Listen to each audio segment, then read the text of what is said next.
yapacağız.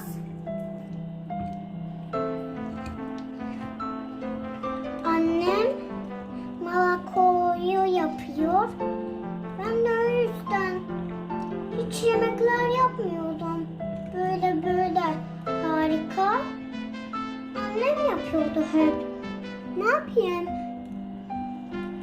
Annem yapıyordu hep gerçekten. Ama bir gün ben yaptım.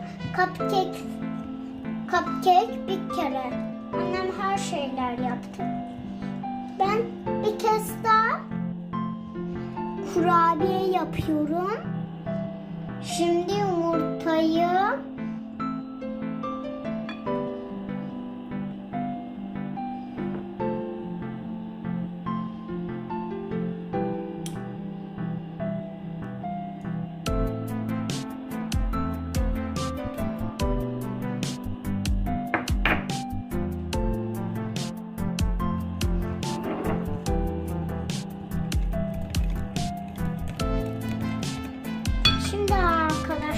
böyle yapacağız.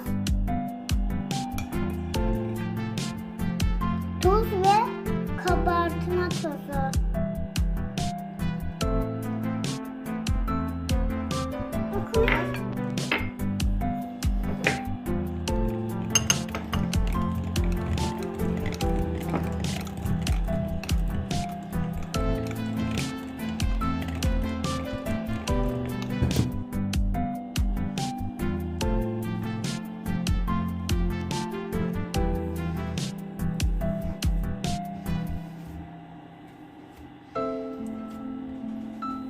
Arkadaşlar böyle yapmamız gerek. Şimdi çikolatamız lazım. Bakın.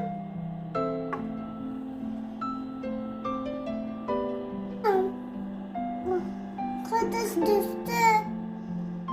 Şimdi böyle yapacağız. Çikolata.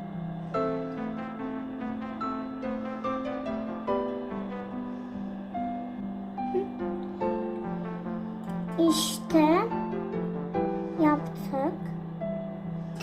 Böyle yapacağız. İşte böyle yapacağız. Şimdi bu sonuncusu arkadaşlar. Şimdi fırında pişireceğiz. Kar yağıyor, kar yağıyor. Lapa lapa kar yağıyor. Ağaçlar çatıra